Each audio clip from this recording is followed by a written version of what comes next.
Are you saying that the United States doesn't exist, therefore there should be no borders? I mean, of course.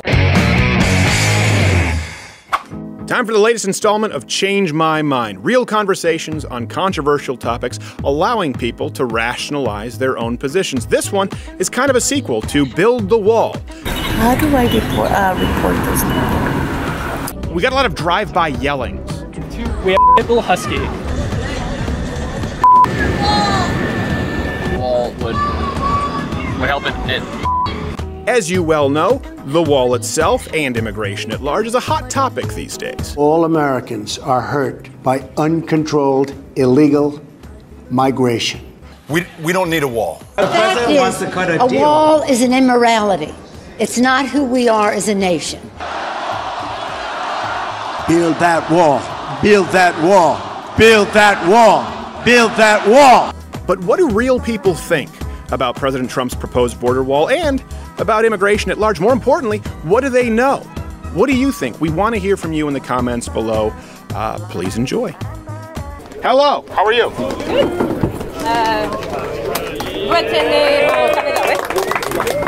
Beg your pardon? You're from Canada, right?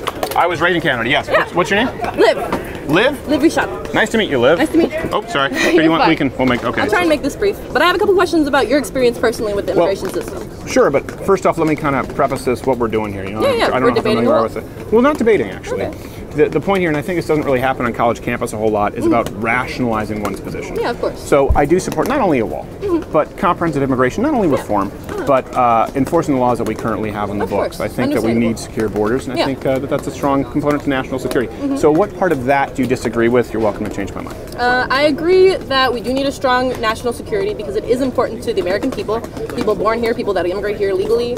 I think the problem is our execution of it. Okay.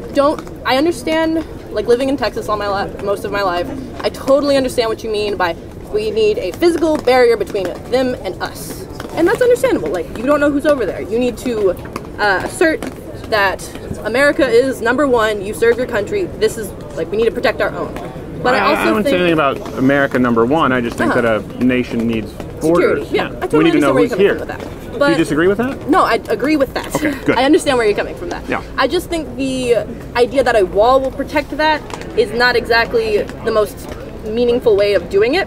I think it's more of a band-aid to a much greater problem that's our immigration system currently. Okay. Because it's extremely difficult to immigrate if you come from Mexico, and it's extremely difficult to get refugee status and seek asylum in the U.S. So even though, because the big problem is our southern border. Our southern border is the problem. No one's like, oh no, we need a Canadian border. Like, no one's afraid of. You know why that is? Get out of here, because they don't have as much high crime rate. It's not as violent. No, we don't have a problem of illegal immigration from Canada here. Yeah. But I think a big part, you mentioned some numbers earlier, I couldn't really hear because I was standing behind. Sure. About how people get here. Most people do not cross the border physically on foot. Like, that's not the main way. Most people overstay their visas, they come here on planes. That's not true. Okay, what were your numbers to support that? About 42% are overstayed visas. Okay. And the other? The rest, cross the border illegally. Enter illegally. What are the demographics of those people? Do you know? I couldn't care less.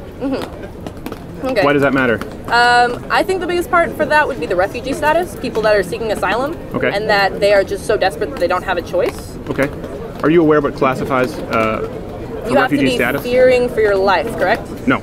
Okay, what is it? You have to be demonstrably oppressed, typically under a regime who are systematically oppressing you for your faith or race or creed. And if you look at international law, it's the nearest nation that could possibly accept refugees is required to under those laws, none of which would apply, of course, to Mexico like or cartel victims and stuff like that. Okay. No.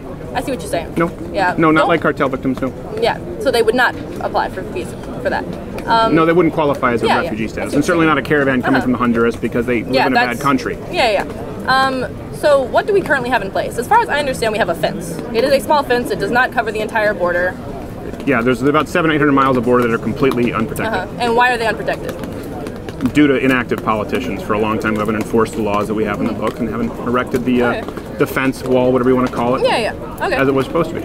Do you... And by the way, I want to make sure that you really understand, it's not just about the wall. I've supported all the other comprehensive forms of immigration. But let me ask you this.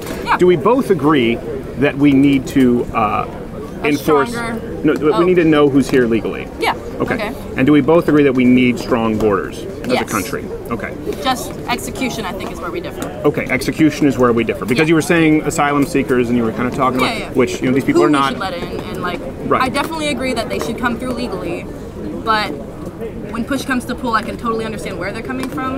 I just don't think that those are the people that will be kept out from the wall. Or those will be the people that are kept out from the wall. The people that we're trying to keep out won't be. So you mean you think that I don't think refugees, asylum seekers will be kept out? Is that I what think you're those saying? would be the more likely just because they're so weak. The people that are most strong would be the So cartels. would you mean like Christians in Syria? Is that what you'd be talking about? More or less. I mean, not specifically them because there's no wall to protect or against them. Right, well that's a big problem. You know, we're a big country and we're not necessarily just protected by the ocean and a very small border. Yeah. But when we're talking about refugees, that would qualify. Like a Christian in Syria. Yeah. Okay. Yeah, definitly, of course. Yeah, and I would agree. Or- Christians in Syria. Yeah, they need help. They need help, right. Yeah. No one's helped them, by the way. Yeah, I'm aware. Yeah. Well, how are you aware? Because I do keep up a little bit with that. I mostly keep up with, like, as a Jew, keep up with the Jewish situation in the Middle East and their immigration problems. Sure. Yeah. So you're aware that walls work? More or less, yes. And that Israel erected a wall and eliminated 99% of illegal immigration. But I was curious, how are you aware that, and this isn't a gotcha, that specifically Christian refugees haven't been taken in? Because plenty of refugees have been taken in. Yeah, they're the most targeted minority in Syria right now, are they not? Yes. Yeah, because it's a Muslim majority country. Right. Yeah. But less than 1% of the refugees accepted were Christian. Really? Interesting, I did not know that. Yeah, they would be asylum seekers, they would be refugees because you're burned in a cage if you're a Christian. Yeah. And I would agree in taking those people in. But isn't it a little bit odd that less than, some people have the number is under 0.5% of the refugees who were taken in were Christians? I did not know that. Mainly, you know, war-aged Muslim males were taken in. Interesting. I don't think that would be who that shouldn't be who we're aiming to, like, save if they're... Well, they'd be the refugees, is my point. Yeah. Not someone in a Honduran caravan. So how do we disagree on execution? How would you agree that we need to enforce our current immigration laws? You agree that we need a strong border? I think that How our do we differ in immigration execution? system is very, very weak in that it's not staffed enough. There's not enough money going to immigration to take, because it's backed up like years and years, and it's very difficult to immigrate here legally. So if you are in a bind, say your uncle is about to get murdered by the Mexican drug cartels, you're desperate and you look at this situation that you don't have the ability to come here on your own, or at least they have the thought process that they can't because it's so difficult and there's no like fast way to do it. I think we definitely need to navigate, instead of putting so much funding into a wall, like I can understand a fence, that's fine. Like the $20 billion wall is where it's pushing it. Why? I don't understand the difference between a fence and a wall. The problem One's is cheaper. One is racist and one is, well, okay, that's still a drop in the bucket, and a fence is not that much cheaper, by the way. How much is the difference, do you know? Well, the most generous estimates have a wall at about $20 billion, and really right now what they're talking about is $5 billion being allotted, which Democrats have already agreed to 1 point something billion. Forgive my rounding Yeah, of errors course, here. I understand. And of course they supported building some kind of a barrier across the 700, 800 miles of take work for a very long time. So why not just build the most effective barrier possible? But if we just said, okay, like Donald Trump, a barrier can be partially fenced, partially walled, depending on the topography. You okay with that? I think so. I just think that the idea, I think the emphasis shouldn't be on the wall. I think it should be maybe, I can understand like peace of mind. I totally get that. There's a fence between me and the bad guys. That's fine. But I think we should, instead of putting all of the money, the 20 billion or the 5 billion or the 1.6 whatever Well, it's billion. not all the money. It's very, very little. Our annual budget is $4 trillion. Yeah, it's huge. So But- $5 billion is. But I think by doing that, we're neglecting the fact that we do have a broken system for immigration Yeah. that we do need to support. But the plan is actually to start enforcing those laws that haven't been enforced. Okay. That's a big part of the comprehensive plan that Donald Trump is putting forward. In fact, enforcing laws that were put on the books from Barack Obama. So it seems to me like you would support a wall, a barrier, a fence, if it's, let's say, a hybrid wall, fence, whatever works. If we also crack down on those who Yes. overstay visas, if we deported But I people who are think- here illegally. Yeah, I agree with that. Okay, good. Okay, so we're on the same page on that aspect. But I think that the conversation isn't about immigration anymore. It's about, or not the immigration system. It's about keep the bad guys out. They're gonna come get us and they're gonna steal our women and rape everyone. And Well, that's a part of the immigration problem, is Yeah. keeping people out. but That's the biggest issue, of course. That's the only way I you don't stop know. it. Is that the biggest issue or is that the most scary issue? Because I think the most depending on how much fear you can bring into the people depends on how much they'll care about this aspect. This is kind of what I've talked about before, a reverse nirvana fallacy, where you say, well, something needs to be done. We need some kind of a barrier. We need to enforce the laws that we have. We need to deport people who are here illegally. But because it's created some sort of ethnocentrism among some people, I really haven't seen it. I've never met a Republican who says the wall needs to keep brown people out. I've seen people who just say we need to stop the problem of illegal immigration, especially because it's costing $100+ billion to the taxpayer. Where do we disagree? It seems like as far as solutions, you would do all of those things. You just maybe don't like the messaging which the media has kind of put out there. Definitely the fear mongering is a problem for me among the media, and then I think what's going on with the government right now with the government shutdown is extremely childish. I think compromise is what this country was founded on, and we definitely need to make a compromise to this. Yeah. Who would you hold responsible for not making a compromise right now? I think they're both equally responsible, honestly. That's fair. That's fair. Like, I don't agree with Donald Trump for saying, yeah, that's fine, and then totally turning around like 3 days later and being like, we're shutting the government down, this is over.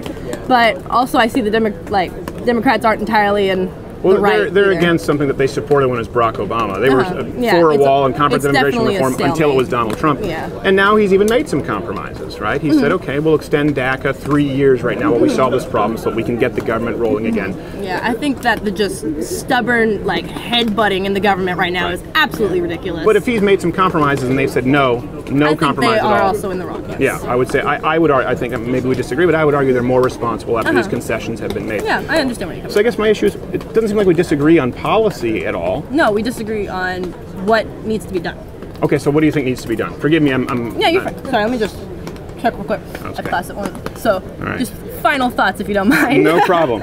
I think we should, instead of putting all this money into the wall, I think we should put it into our immigration system to try and better the method by which people get here legally, because right now the system is very clunky, very long, it's strenuous, there's not staffed enough, not enough money going in. I think we need to take care of getting people here legally, and then the illegal stuff, stop making it such a fear-mongering event of I think that's emotion. We're talking about we do need to stop illegal immigration, right? Yes, but I think the fear-mongering needs to go away. I think we need to talk about facts. I like your numbers. I think it's very important to have numbers. Here's a number that you might consider fear-mongering. Illegal immigrants commit crime disproportionately. Okay. So it's completely accurate to say that it's a much tougher pill to swallow, too, by the way, if someone rapes or kills, and they have no business being in this country in the first place. If that were your sister or your mother, or, I don't know, your brother by a cartel being shut up, you'd probably feel like, man, that guy had no business being here in the first place, and we haven't done anything. Sure, we should fix the broken system right now as far as work visas are being overstayed. People will always break the law. But you're saying we shouldn't be spending all this money. It's a drop in the bucket. We are talking about a very small amount of money to stop the people coming here illegally. I would be totally fine so that then at that point we can fix the current system and see who's on the books. Okay. One can't happen without the other.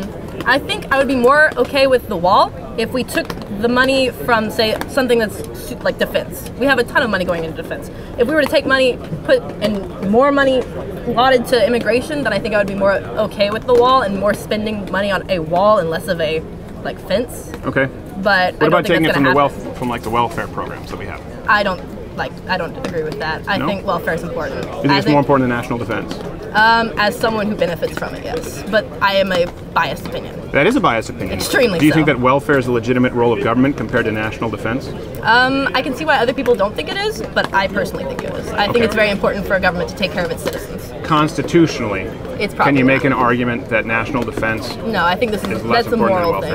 Okay, so it's a that's moral my moral thing. Well, we also understand that adds to the great problem that we have with illegal immigration, right?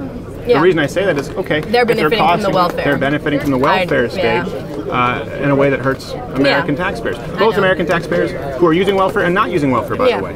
And I think that's a big difference a lot of people don't touch on when we talk about being a nation of immigrants, which I appreciate you didn't bring up, by the way, because a lot of people say we're a nation of immigrants. I think we both delineate, we both are willing to acknowledge legal immigration and illegal immigration. They were migrating here legally when there was no welfare state.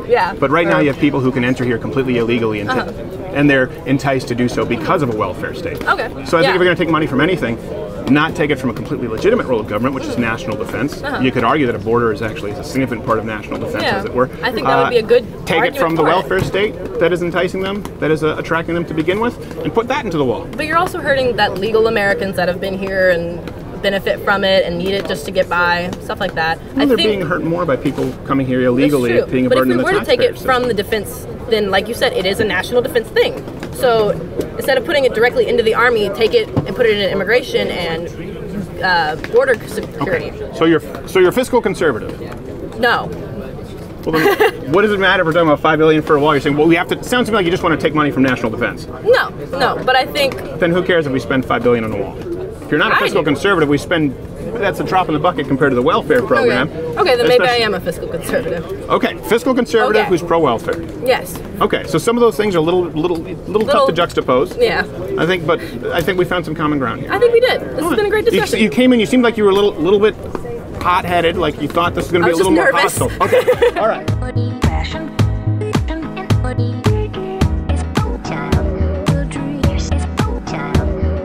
Did you just say no balls? We have a gender censor here. So I was going to say, you just got misgendered. Yeah, that's right off the bat. That's pretty.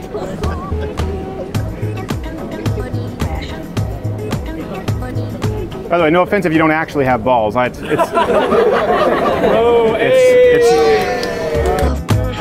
you disagree? I'm going to change my mind. See, I don't really disagree with the fact that we need to enforce our laws. Okay. Of course, we do need to enforce our laws. But my problem with the wall is just, isn't there a simpler solution to this broader problem? Someone told me before that the reason why it's being built. Oh, I'm sorry. No, that's okay. That's okay. The reason why it's being built. I keep bringing it in because you're pulling away. I'm not going to hit you with it. So. Okay. Somebody told me that the reason why is to stop illegal immigration. But the fact is that most illegal immigration is from expired visas. Yeah. So wouldn't it just be a simpler way to just keep tabs on people who have visas from overseas and just keep a look at them instead of creating a $5 billion wall that's going to require maintenance? Yeah. And that's my... Well, I appreciate where you're coming from with that. This is where we kind of run into a common issue with often on college campuses. So how confident are you that the majority of illegal immigrants are just overstayed visas? I'm going to say at least a good 80%. 80% confident or 80% of them on? 80% of them. 80% of them? Yeah. I'm very confident. It's 42.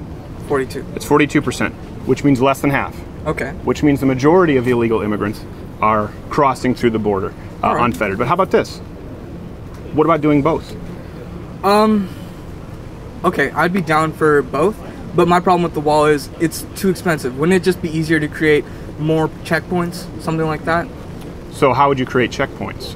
I mean, it would still have to be an infrastructure project, but I'm saying on the border, you mean? Yeah. Okay. I'm just saying we don't need an entire concrete wall to do that.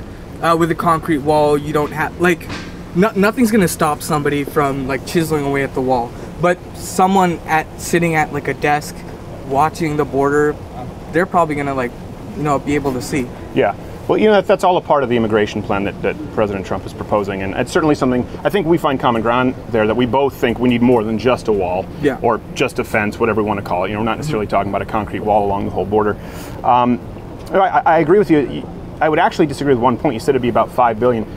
The most liberal estimates on the wall, it would cost about $20 billion plus. $20 billion. $20 billion plus. So I'm giving you more there, right? That sounds expensive.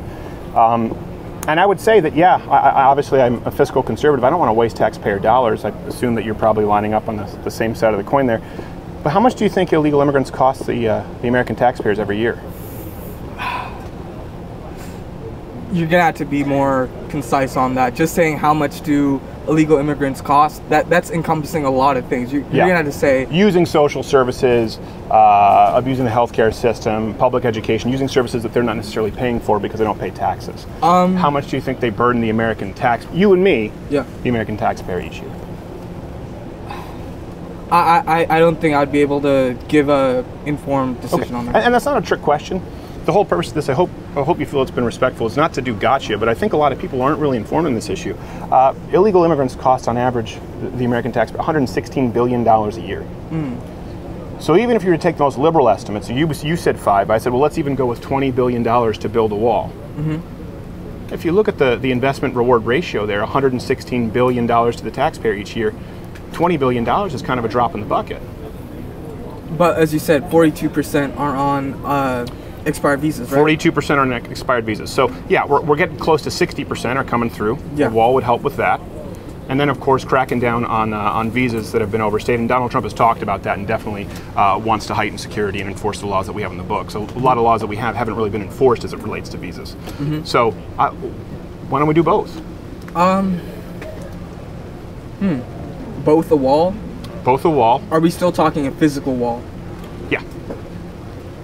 I gotta say, I think that there are better. I still think that there are better options, like the checkpoint issue. I still think that checkpoints would be. We're proposing both. Both. Yeah, there will be both. It's not going to be a completely unprotected wall. Right now, you have hundreds of miles of completely unprotected border between the United States and Mexico, and so what we're talking about is putting up a wall, a fence, a barrier, as well as having security, as well as also enhancing cybersecurity, cracking down on visas. It's not just about a wall. You know, I'm sure someone in college, you know, it's not as simplistic as that. So if we do all of that, we have a wall, and we have those checkpoints, we have people there monitoring the wall, and we know that it would cost $20 billion, let's say, and save the American taxpayers $116 billion going forward once we solve the problem. Would you be okay with doing all of the above? Wall plus checkpoints? Wall plus checkpoints and dealing with the visa issue, yeah. Well, I still do think that one of the problems with the wall is that a lot of the area onto the border, isn't that all private property? Wouldn't that all have to be taken from Americans? You're talking about eminent domain? Yeah. Yeah, well, here's what we are talking about, and I understand your concern there. We are talking about an issue of national security, right? And putting putting a wall up around our national border is either important or it's not. I mean, I think we both agreed here that we need to do something about illegal immigration. Yeah. Sounds to me like you're not for open borders. I'm not. Okay, good. So we find common ground there. Sounds to me like we both agree the overstaying visas are a problem.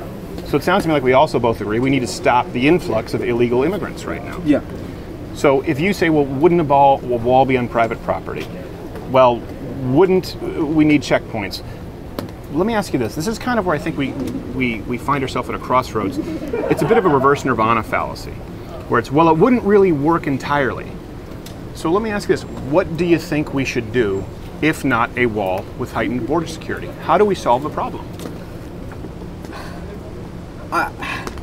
Okay, this is kind of a joke, but a friend once told me, if we had one person making $15 an hour, just like on a really high chair, just watching everybody for every 10 miles, you could pay that $5 billion proposed. That could run that program for 54 years. Now, that's my entire point. Why don't we just have checkpoints? Why don't we use drones? Why don't we use some other form of security? Well, why do you preface your presupposition there, your kind of argument with, this is kind of a joke? Is it a joke? Because then it sounds like you were saying that's something we should do. Well, I'm saying that the really high chair thing is a joke. You know, it'd be kind of impractical to have just some dude on like a 100-foot chair. I think that's kind of like a gross misunderstanding. Okay. But I think if we had some form of monitoring of the border, I'm not talking about a wall, but you know, with today's technology, you can have drones, you can have surveillance, you can have.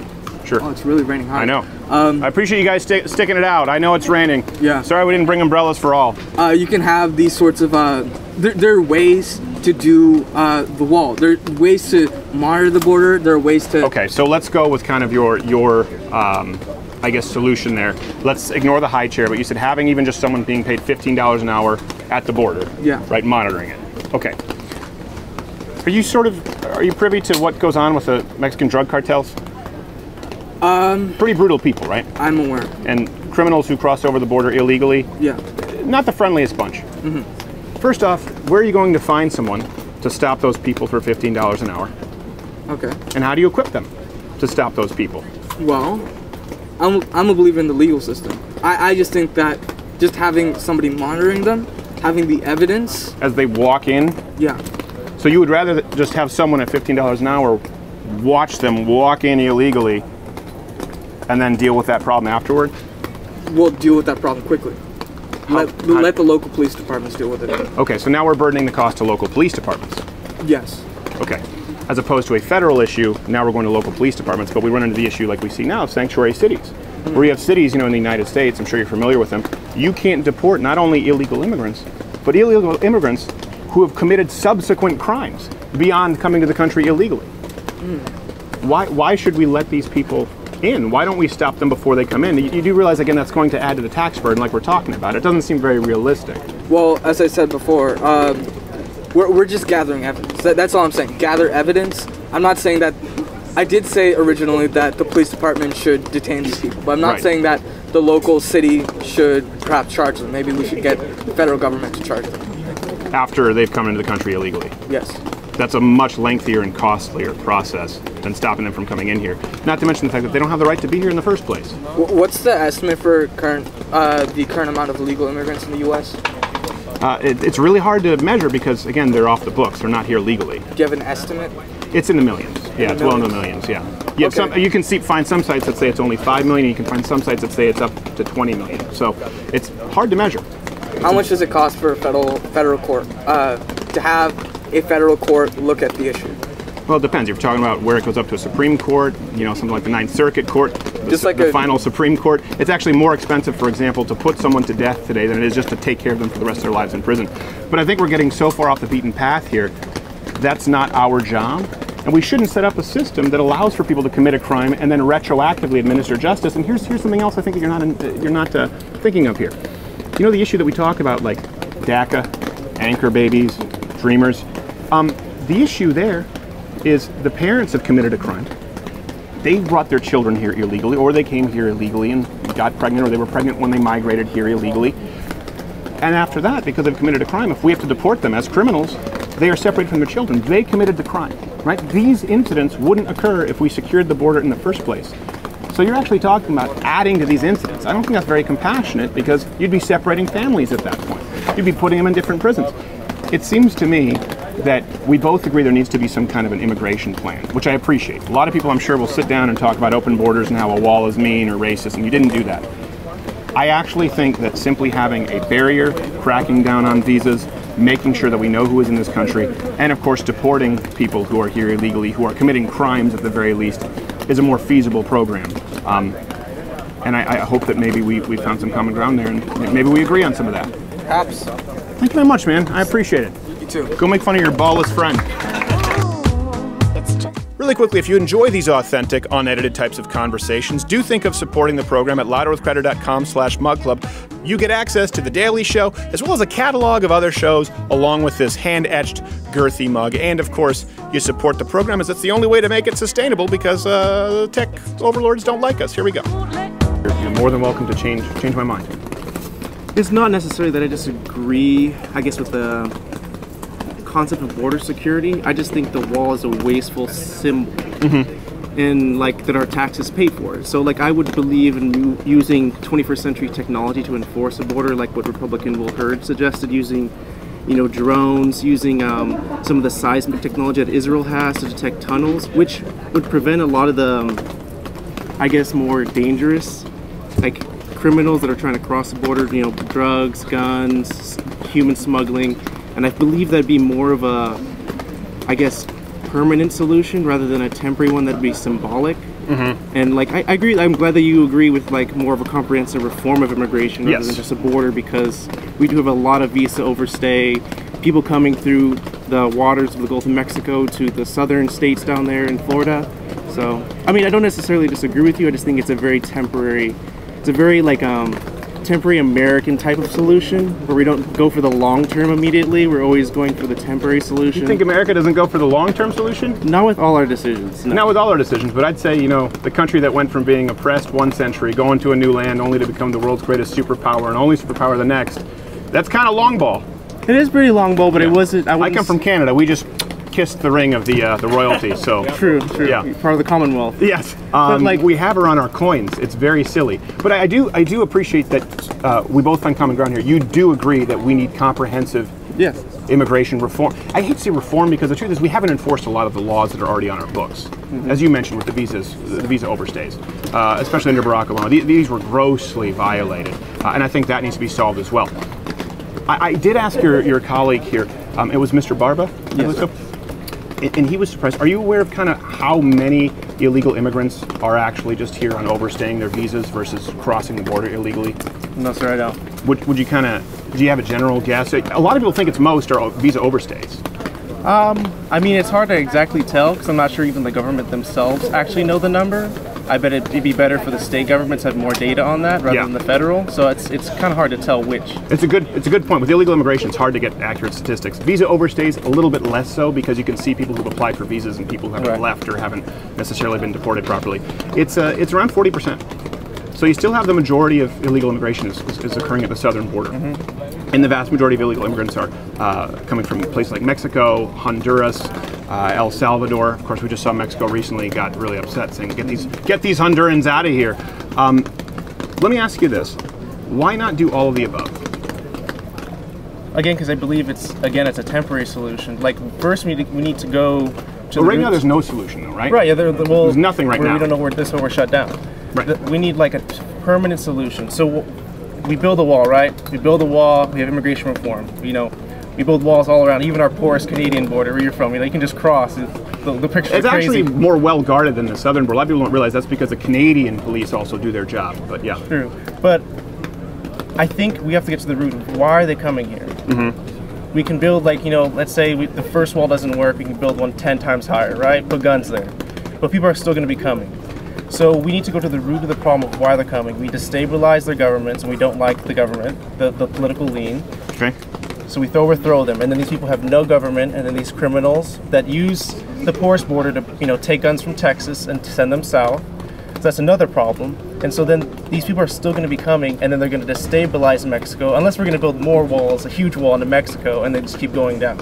So we need to wall into Mexico? Yes. No, we're only talking about here, and it seemed like you were on board with, and now it seems like you're kind of zagging as to where you started. It seemed like you said we should I'm suggesting have if we build a security wall with drones, with guards, something a little bit more modern than a wall. Well, now you're saying, but the problem is, the root cause is we're destabilizing these governments. Let's assume that that's true. Okay, let's assume that that's true, that it's all America's fault, that we've destabilized these regions, and that we're the ones who screwed up Mexico. That's why they've never gotten it right. Going back to the Mayans and Aztecs, the Incas, the Peruvian. So let's assume all of that's correct. It's all our fault. All right. Well, there still is a problem with our fault. Okay, but I'm just saying, for the sake of argument, let's assume that's the case. We still do have a problem with illegal immigration, right? Absolutely, yeah. And we need to solve it. So how do we solve it? We get to the root of the problem. We invest in those countries, not just in the companies that are there, the multinational corporations, giving to the governments that are corrupt, or the ones that we believe are going to keep those countries stable but are actually oppressing the people to leave. If we invest in infrastructure, instead of spending billions on a wall, sending billions of dollars to the Middle East, to places we'll never go, and they won't come here, unless they come through plane or through visa overstay. Through the border? Or through the border. Happens a lot. I think that's really overstated in my opinion. In your opinion, okay. But if we invest in those places rather than the Middle East, where it's just going to get blown up, more war, more geopolitical power struggles with China and Russia, if we invest in Latin America in kind of a one belt, one road, we have a vision for our continent, we can eliminate the problem of illegal immigration. I disagree, but a couple things. Are you saying we invest in these other countries so they don't while building a wall and securing our border simultaneously? Or you're saying just invest in these economies, in these countries? I believe in securing the border. I think a wall is a waste of money. I think we can go into a more permanent solution rather than temporary. Well, walls work. Again, Donald Trump has not proposed only the wall. That's sort of the slogan catchphrase. He's the first person to really actively push for the same kind of comprehensive immigration reform that Barack Obama promised and Nancy Pelosi agreed to. Yeah. I mean, she agreed to funding. She said we need to put about a 700-mile fence in the southern border. That's really what he's asking for right now. So let's say, okay, we don't do a wall, but we do what you are suggesting, drones, other methods of interception. It seems to me like, are you suggesting doing that as well as investing? Or are you saying try investing and don't build a wall, or don't build a border, as it were? I think we need absolutely to secure a border. I haven't debated against that. I just think the wall is wasteful. A wall itself. Okay. I think we can employ more technology that won't require the same of investment in the long term to just maintain a wall. And I think it's very inexpensive. Even with walls, it's a rounding error when you look at our budget. The $5 billion right now is a rounding error. We have a $4 trillion budget. When you start using rounding errors, it's the same concept a lot of Democrats use to keep and Republicans to keep spending money. But now when you look at illegal immigrants who cost the American taxpayer, $116 billion per year. So if a wall would work, and there's a lot of evidence to suggest that it would work. Israel just erected a wall. 99% of illegal immigration is stopped. I want to go still to have a lot of problems. I mean, you solve immigration, then you have missiles being shot across the border, and then tunnels. You created a tunnel problem in Israel, which is really bad for Israel right now. If we have Mexicans firing rockets into our churches, I think we'll have a problem. But I don't foresee that happening anytime soon. And the second we hear a mariachi band yell out Allahu Akbar, I'll duck for cover, and maybe we'll go on that pathway. Let me ask you this: you say invest in these countries. I'm curious as to how we would do that. Do you mean invest in companies? No, invest absolutely not. Governments? Not even governments. Okay, so how do we invest in their infrastructure? I think we need more of a cooperation. We've done what we did with Germany and after World War II and a lot of those countries over there. We forget a lot of these countries in Latin America are our allies. Regardless whether we're paying them, we prop them up, or trade agreements. Right. If we prop up these countries, show them mutual respect, as fellow continental Americans, I think we can solve this problem. How would we invest in them is my point. I don't understand. I'm not a politician, sir. I'm not. Well, you suggested it as a solution. I'm not trying to catch you on anything. I mean, we invest in roads, we invest in education, clean water. Mexico's having a clean water problem. If we also check some of our companies that are over there that are exploiting these people, taking their water supply, taking their clean water, destroying their natural environments where they need to farm. So see, you just said, you said earlier that you weren't doing this, but you are implicating the United States as though we are the problem there. Not you necessarily. Think Mexico has a problem? People are leaving because we're stealing their water? I'm not necessarily saying it's the United States as a whole is problem. Okay. It's certain actors. So we invest in their roads, we invest in their infrastructure. In other words, we'd have to give that to their government. Not necessarily. I mean, we haven't done that in the Middle East, and we didn't do that in Germany, and we didn't do it in a lot of countries that we've invested in. Okay, so how will we do this here in Mexico? We're allies. We can work together and do things. We've built things together. We've built things. So again, but I think something that's kind of important, you've mentioned destabilizing a lot of these regions and these countries. Well, how do we do that? I mean, there's... By investing let's say, like, for in example, infrastructure and trying to bet on a certain team. Right? That's how ISIS was created. I agree with you. I'm more of a non-interventionist. But if you invest now into Mexico, anytime you're investing with somebody. Yes. So it's ironic that you say we need to invest in these countries and then also talk about how the whole reason that they're destabilized is because of prior investment. And I don't think that solves the problem, and I know you said you're not a politician, of an open border right now, hundreds of miles of open border, which costs the American taxpayers hundreds of billions of dollars every year. Well, we benefit from that, though, from cheap labor. I mean, maybe not necessarily you're benefiting or anyone in this crowd is benefiting, but we have lots of very rich people that are benefiting from extremely cheap labor who continue. The only reason they're here, too, is because there's work. Yeah. That's the reason they're in this country. And that's another problem we need to get to the root of. We need to maybe have a universal e-verify. Maybe we need to have all these corporations be like, you need to go through your employees, go who's working for you, and the reason I agree on cracking down on employers who are hiring illegal immigrants. And that's why they're here. There's lots of work. We benefit from cheap food that's underpriced because we use underpaid labor. So I think there's a lot more benefits to that cost where it comes out almost even. Well, the analysis would show that it's not. It costs the American tax, and you might be talking about corporations. But it's kind of interesting that you bring that up. So you think it's okay if corporations are benefiting from cheap labor because the American taxpayer, the average citizen, is not. They're the ones footing the bill. Yeah, I agree. I don't think it's right. I don't think. So then I guess we would agree in securing the border by whatever means there. You're talking. I think a wall is an important component to that. Cracking down on the overstaying of visas and deporting people who are here illegally. We would both agree on that? I think on the deportation part, why would we deport people who are here working and making money? Why wouldn't we use that as a money-making opportunity? Because they came here illegally, they broke the law. I mean, was it their fault that they broke the law, or is it our fault not enforcing it? That's where I say... It was their fault. Is it their fault if we didn't enforce? Yeah, it's their fault. Just like if you go into that library right now and steal a book and the security guard doesn't see it, it's not the security guard's fault. It's your fault. Would it be the library's fault, though? No. I mean, if there's no enforcement of laws, is there necessarily a law? Yes. There's a law, you broke it, you just didn't get caught. And then if they saw you in your physical science class and hauled you out in cuffs and said, hey, you stole a book, they'd be well within their rights to do so. Yes, I do believe that the person knowingly breaking the law is breaking the law, and that person should be deported. Especially if someone's committing subsequent crimes. And you have with sanctuary cities, we can't even deport people who've come here. When we say illegal immigrants committing crimes, it's redundant, but I'm talking about subsequent crimes in addition to migrating here illegally. We can't even deport some of those people. They're in our prisons right now. Which I think is wrong when we can deport people that are committing crimes, that are being violent, because that is a big waste, and we should be putting criminals that should be there in those prisons rather than people that shouldn't be here, like, legally. So you would agree with deporting criminals who are in our prisons who are here illegally? Absolutely. I don't think we should be holding violent, undocumented immigrants in our prisons. I completely agree with you. And by the way, I think that's an important point as we talk about the government shutdown, because a lot of blame has been placed around. When we talk about, like we said, a rounding error, we talk about $5 billion. The Democrats have agreed to 1 point something billion, and Donald Trump wants, I think, 5.1 or 5.7 billion, along with comprehensive immigration reform. He's offered to extend DACA 3 years. But that's you're a talking temporary about solution. It should be permanent. I don't believe it should be permanent. We should have a permanent. But again, right now he's trying to get the sides. government started back up. Whereas if you look at the current Democratic Party, they don't believe the policy is that you can't even deport illegal immigrants who are committing crimes here right now. And that's a very new policy, by the way. It's only happened under President Trump.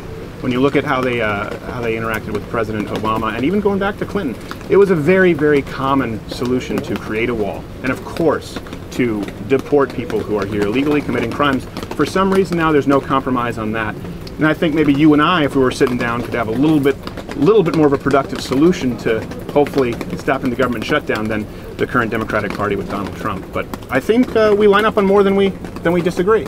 All right, nice talking to you. I appreciate it, Mr. Barba. Yes. Thank you very much, sir. I appreciate it. Thank you. Hey, tear down the wall! Tear down the wall! Tear down the wall! Cool. Tear down the wall! Cool story, bro. Okay, yeah. So, I'm an anarcho-capitalist, which means that I favor the doctrine that private property is sacrosanct, the rule of contract is sacrosanct. Therefore, the United States the United States government, in that it presupposes that everybody that's in its borders, they have a right to tax, they have a right to basically do whatever the heck that institution may wants What to does do. it have to do with? Well, no, are you saying that the United States doesn't exist, therefore there should be no borders? I mean, of course. Of course, yeah. So, I would disagree with that. So, what would you see in the place of the United States? You would rather have a Native American ethno-state? Well, no, obviously not. That's obviously not what I believe in. However, okay, so let me go back here. The Native. If you want to talk about, the reparations argument is something totally different. I'm not talking about reparations. No, I know, but I mean, what I'm coming from is that what gives the United States government the ability to do whatever it wants to do. I mean, and do you? that's can I ask my you a question? Yeah, of course. Do you believe that countries exist? No, because they're not done through contracts. Okay, so you don't believe that any countries exist? Oh no, I don't. Of course, I mean. Okay. Obviously. Thank you very much. I don't think we're gonna have a ton to agree on there. I appreciate it. I mean, the fact. If I can't talk about securing a country if you don't think countries are a thing. Well, no, I just disagree with you. Okay. Okay, Stephen. Okay, Stephen. Okay, Stephen. Okay, crazy person. Let's go one more. If you disagree, you're more than welcome to change my mind. I see you have a sign there, so I'm assuming it kind of can guess where you're coming from. Well, I guess it's a conversation starter, so we can first start off with this. Is that like people, the government, the right wing sort of that supports this building of the wall, they are often trying to deport people who come in seeking refuge and seeking shelter, and put them back to the place where, first of all, I think we can hopefully agree that completely messes with a person's life. If you come in and then are pushed back out to a system that you tried to get away from, no, you don't think that's harmful to them. I think no, it's not that I wouldn't say it's harmful to them, but you use the term seeking asylum or refugees. Mm-hmm. There's a clear definition. What constitutes a refugee? Well, someone who is struggling due to the government in their own country, and then is coming in seeking a better experience in America because that's not what a refugee is. You don't think that's right? Okay, what's that's not what the legal definition of refugee is. So I think it's important to know. Have you been taught this in school? What a refugee is? What is required for someone to be a refugee, and what the protocol is to deal with refugees? Nothing that rigid, no. Okay, well, no, it's international law. Okay. So it is specifically somebody who is being persecuted for their religion, color, creed by the government, facing physical bodily harm, usually death, from their government.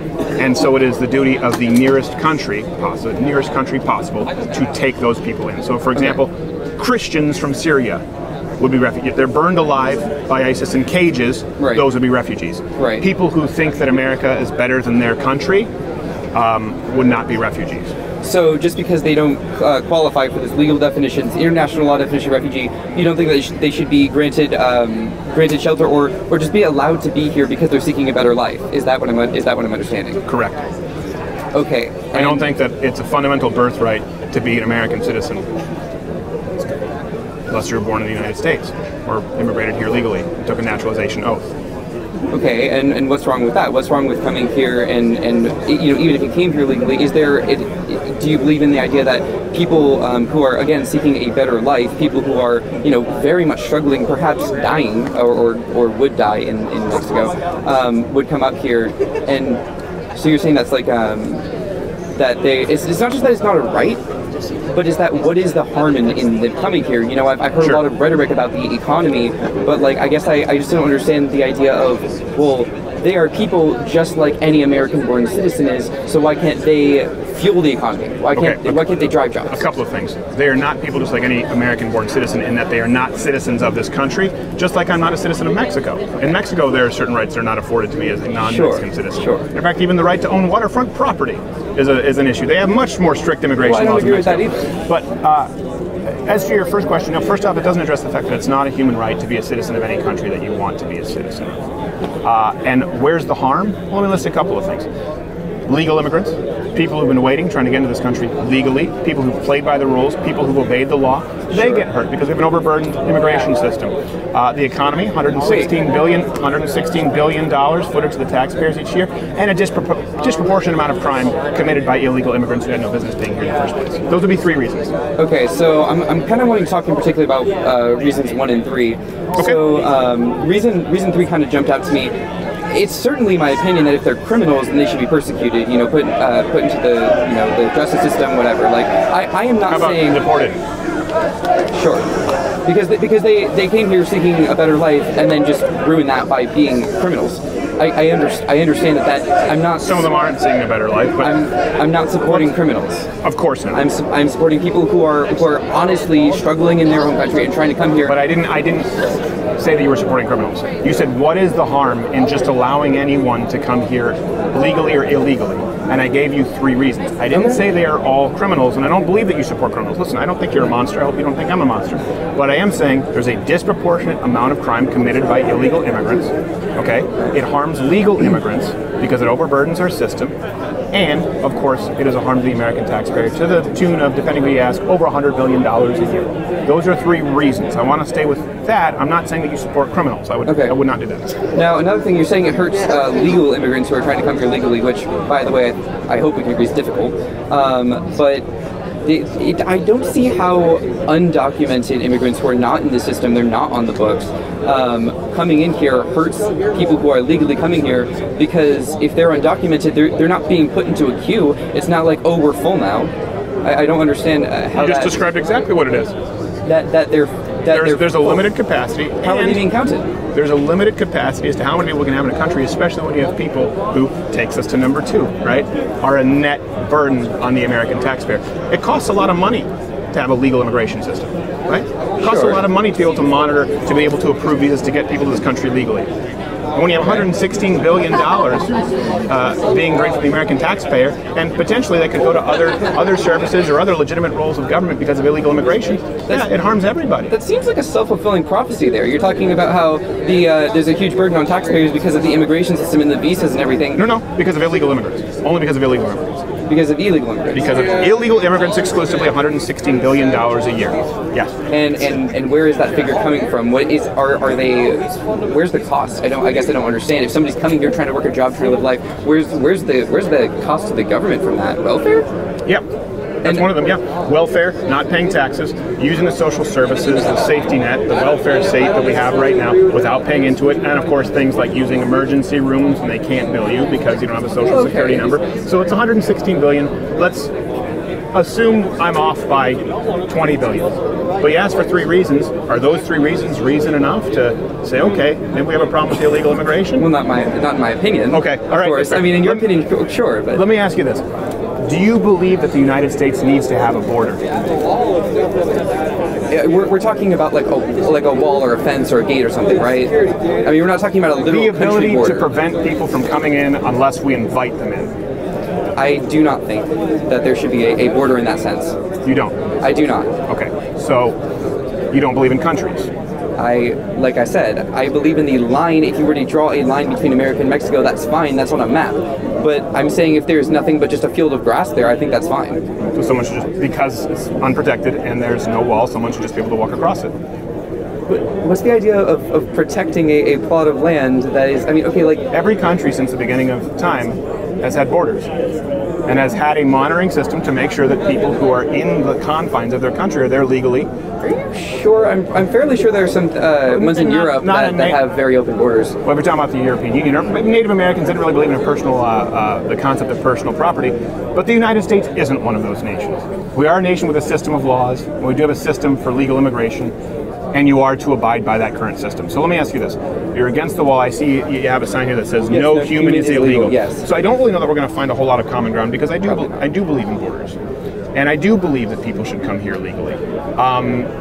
You don't. No human is illegal. Explain to me your point of view. What would you do? Well, I guess it's like more like a moral thing. I mean, like, because it you know, again, if you are struggling, you know, you're essentially being, I don't know how to say it, but like in Mexico, you know, the government makes things difficult for these people who want to immigrate, and so it's like you're in. It's kind of like you're in between a rock and a hard place, right? Because you're trying to enter and have a better life, but you come from a place of difficulty, and then you know you come to a place where people are having a good time, or at least you know relatively, and an inferior country to a superior country. I don't know if I go that far, but that's what you're describing. An inferior government to a superior government. Well, I'll say that. But basically coming into the country seeking what, you know, by the way, we advertise as the American dream. So you would say superior government, the American government to the Mexican government. What makes it superior? Superior economy. How about that? Is economy better? What makes it superior? Well, because I'm trying to avoid this racist rhetoric that people have when they talk about like superior countries and everything. Like that's kind of you just described people wanting to leave a country that is clearly inferior in search of a better. If someone is leaving one country in search of a better life and they say I'm going to America, how would you define that country if not superior? A place of perhaps greater opportunity. But to say superior, you believe is racist because superior rhetoric? is an all-encompassing term, you see. Yes, like, you know, it's a superior country. But you said superior government. Okay, what makes it a superior government? I'm just using your words here. I think I'm going to go back on government because I don't think I'm informed enough about the Mexican and American government to make that comparison. Okay. But economy a superior economy. A superior economy. Well, why is the American economy superior? Okay, well, just a good example would be GDP. Okay. GDP per capita, you know, median income. I mean, like, I guess I don't really know, like, why this is even a question. Well, because you're saying that people have a fundamental right to come here. You're wanting to avoid using the word superior, but you're saying because people seem to have a better time, there seems to be there's a reason that they're coming here. I need you. The American dream. Okay, the American dream. That's what we market it as. That's like right. That's like part of the pride of our nation. So superior economy, the American dream. Yes. Okay, that's not. I just want to make sure that's not considered racist rhetoric. That is not considered racist. Why do you think the American economy is so superior to, say, Mexico's? Well, I don't know. I mean, that's a very multifaceted question. I assure you. Well, I mean, like pretty simple. Okay, compared to Mexico, are we a free enterprise economy? I would think so. Good. Okay, so there's one. Compared to Mexico, are we a nation with an enshrined constitution and fundamental inalienable rights? Yes. Okay. So, these same laws in place that make, by your own words, a better economy, you said government backed off, a better economy, a place that's more desirable, are also the same laws that say people have to come here legally. You can't have one without the other. And what you are suggesting is to allow people who are leaving an inferior economy, I would also argue, government, country, culture in general, Mexico, that's why they're leaving. Your suggestion is to allow people to come here off of the books and take advantage of a current welfare state that we have while not necessarily contributing. But without saying that the United States is superior. It's so desirable, by your own words, people would risk death to come over here, but it would be racist to say it's superior. Right, because you're talking about superior country, you're talking about... I just want to make sure you understand the confliction there. I'm sorry, would you say that America is a superior country to Mexico? Yes. All right. Well, that's your words. That's your opinion. I also think that human beings can be illegal. Also, that they can be in a country illegally. There's something you said as you were talking. I kind of want to go back on for a minute. You said that it's the same laws that make it difficult for them to come in or difficult for them to stay here without going through the rigid legal process. What I'm saying is the same thing that makes America a more desirable place, the United States of America a more desirable place, is the same reason they need to enter this country legally, because we have a rule of law that needs to be enforced. It's from the same paper. I mean, it's from the same Constitution, but there's no evidence, or at least I would think that there's evidence that particular part of the Constitution. I think it's the same paper, not the same sentence, not the same paragraph that makes the economy so great, that makes our nation great. Why do you believe our nation is great? I mean, I don't know. That's not really a topic of discussion here. Well, it is. We're talking about a wall. People want to come here. Well, right? yeah, And it's a national security issue because because more people want to come to the United States than anywhere else in the world. Well, why do you think the United States is so great? Then I guess I'll go back to what I said. The economy. The economy is great. The economy is great. The economy is doing okay. And why do you think that is? I don't know. I mean, again, that's a very multifaceted question. Like, the economy's fine in Canada. Sure.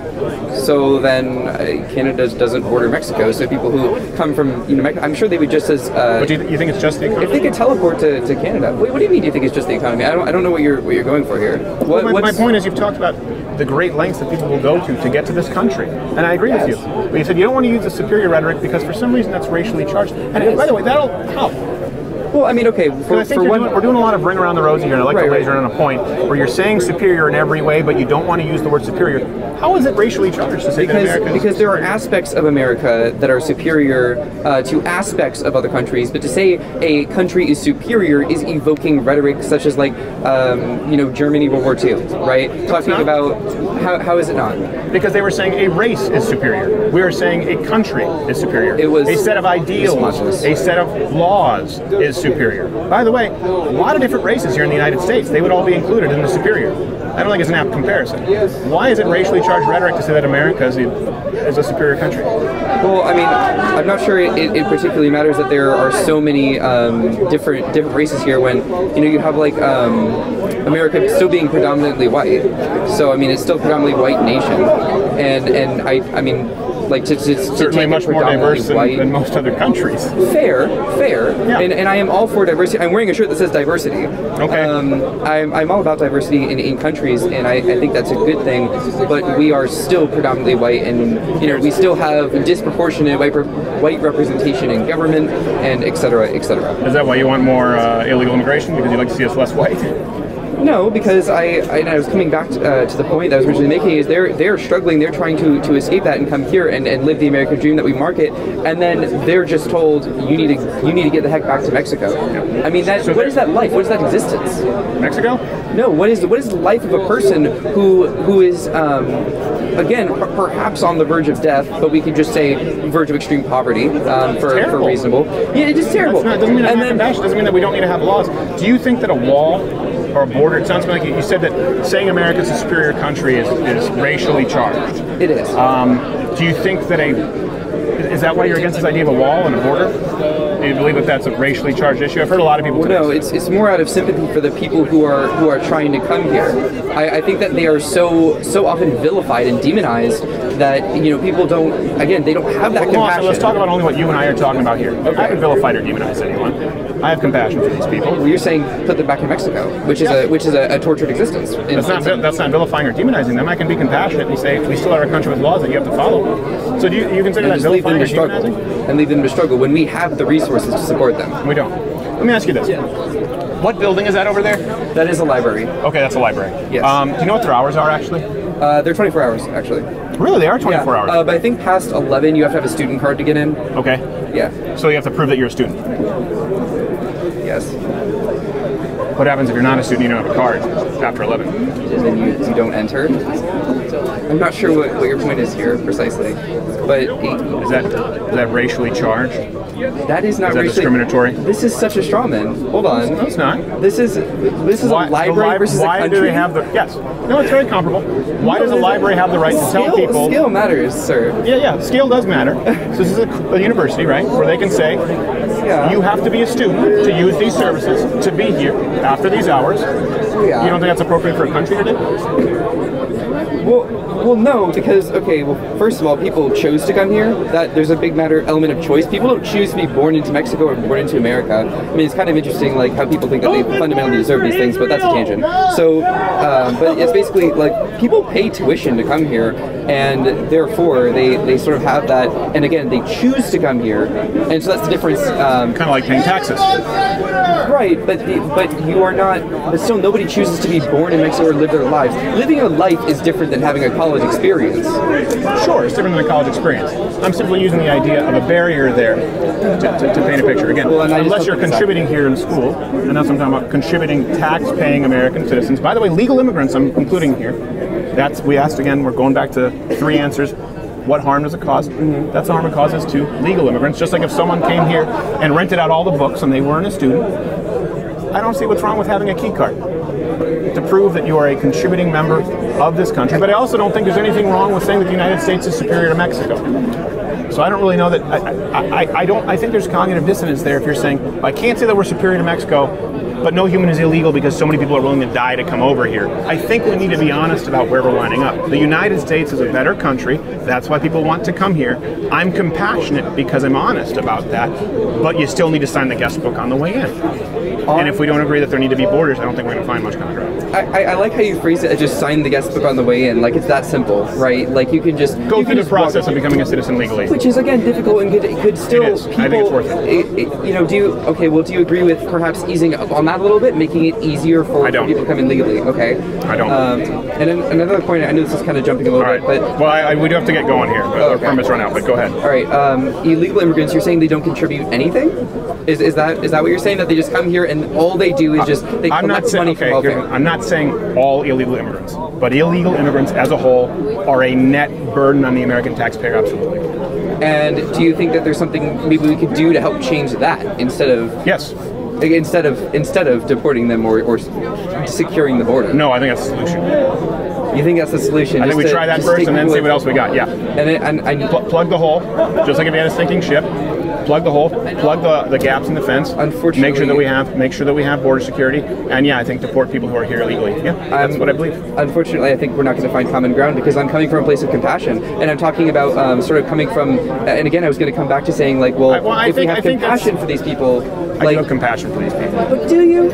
Yeah. Do you really? I don't think that being compassionate means giving somebody everything they want. And I have a lot of compassion for legal immigrants to this country. I even had someone who worked for me who was a legal immigrant whose visa ran out and he had to leave.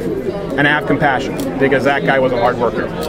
We've had several people who actually work for my company who have immigrated. We've had people from Germany, we've had people from Canada, we have someone from Colombia right now, and I have compassion for them. So I think for you to assume that you have the moral high ground on compassion just because you don't really have a fundamental worldview yet as to how to solve the problem, first of all, I think you're not affording me the same luxury I afforded you in that I assume you want to solve the problem and you care about people, you're just wrong in your solution.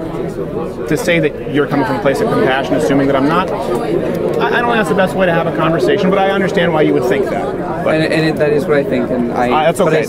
I still appreciate that I was able to meet you. And, thank you very much, sir. I appreciate it. All right, you have a good one. Well, there you have it. Some surprising common ground found.